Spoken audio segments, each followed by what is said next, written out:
प्रदूषण के खिलाफ आवाज उठाने पर पर्यावरण कार्यकर्ता पर जानलेवा हमला। बोईसर में उद्योग संचालकों पर गंभीर आरोप, 10 से अधिक लोगों पर केस दर्ज। बोईसर पालघर।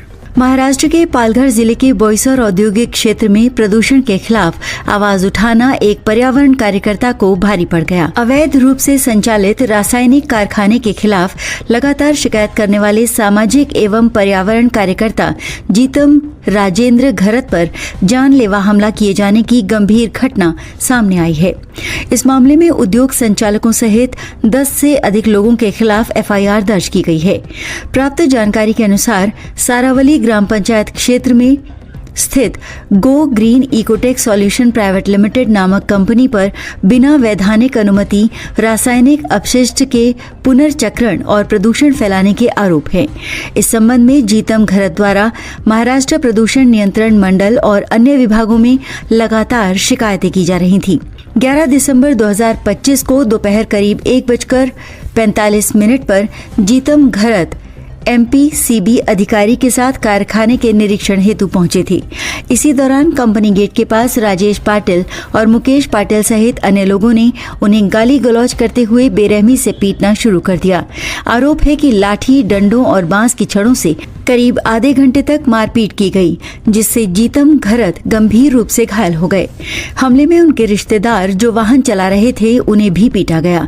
उनकी कार की चाबियां और मोबाइल छीन लिए गए तथा उन्हें बंधक जैसी स्थिति में रखा गया। बाद में पुलिस को सूचना दी गई। घायलों को पहले बोईसर ग्रामीण अस्पताल और बाद में निजी अस्पताल में भर्ती कराया गया। इस मामले में राजेश पाटिल, मुकेश पाटिल, मुस्तफा उर्फ मूसा, तूफान, संतोष धोड़ी और अन्य 4-5 अज्ञात व्यक्तियों के खिलाफ विभिन्न धाराओं में मामला दर्ज किया गया है। घटना के बाद इलाके में भारी रोष है। सामाजिक संगठनों और पर्यावरण प्रेमियों ने मांग की है कि अवैध कारखाने को तत्काल सील किया जाए, दोषियों को सख्त सजा दी जाए, पर्यावरण कार्यकर्ताओं को सुरक्षा प्रदान की जाए। स्थानीय नागरिकों का कहना है कि यदि प्रदूषण के खिलाफ आवाज उठाने वालों पर ऐसे हमले होंगे तो ये लोकतंत्र और पर्यावरण संरक्षण दोनों के लिए खतरा है। फिलहाल पुलिस मामले की जांच कर रही है और प्रशासन पर दबाव बढ़ता जा रहा है कि दोषियों के खिलाफ कड़ी कार्रवाई की जाए।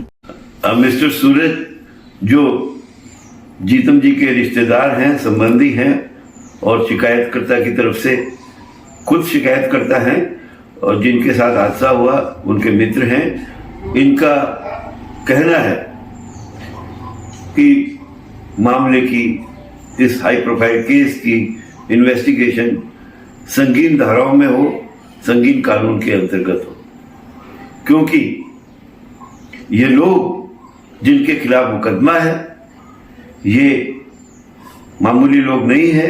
ये एक सिंडिकेट है जिसमें प्रशासन के बड़े अधिकारी भी पीछे दरवाजे से शामिल हैं। ऐसे में ये लोग छूट जाएंगे और फिर दोबारा आके उसी प्रकार के कुकर्म फिर करेंगे। इनका निवेदन है कि जिस प्रकार से गुटखा माफिया को कंट्रोल करने के लिए प्रशासन ने MCOCA, Maharashtra control of organised crime act जैसे प्रावधान का इस्तेमाल किया है, इस केस में भी मकोका के तहत इन्वेस्टिगेशन होनी चाहिए। बताइए क्या कहना चाहेंगे आप? ये जो गुटखा माफिया है उनके खिलाफ जो मुख्यमंत्री ने जो मकोका निकाला है, उनके सेम टू सेम ये केमिकल माफिया के ऊपर भी होना मांगता है। जो भी है वो कायदे में रह के होना मांगते हैं।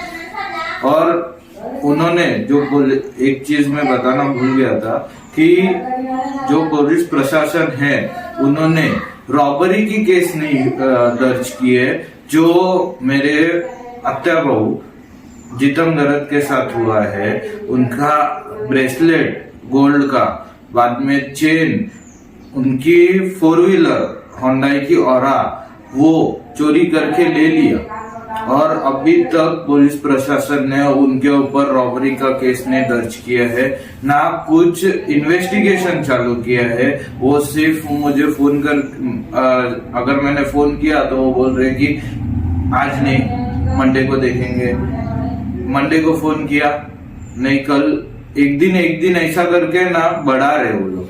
तो मुझे कुछ आइडिया नहीं है कि उनके ऊपर किसका प्रेशर आ रहा है किसका नहीं आ रहा है, पर जो पुलिस प्रशासन है वो कायदे में रह के जो भी है वो करना मांगते हैं। अभी तक कोई गिरफ्तारी नहीं हुई है? नहीं हुई है, कोई गिरफ्तारी नहीं हुई है, खुले आम घूम रहे। हम लोग पूरे फैमिली वाले डरे हुए हैं कि वो कभी कुछ कर ना दे, और हम लोग को बाहर निकलना भी मुश्किल हो रहा है। इस हाई प्रोफाइल केस में अभी तक कोई गिरफ्तारी नहीं हुई है। खैर, मामला अभी विवेचना में है, इन्वेस्टिगेशन में है, हम इस पर कोई कमेंट नहीं करना चाहेंगे। फिर मिलेंगे आपसे एक नए बुलेटिन में। जय हिंद, जय महाराष्ट्र।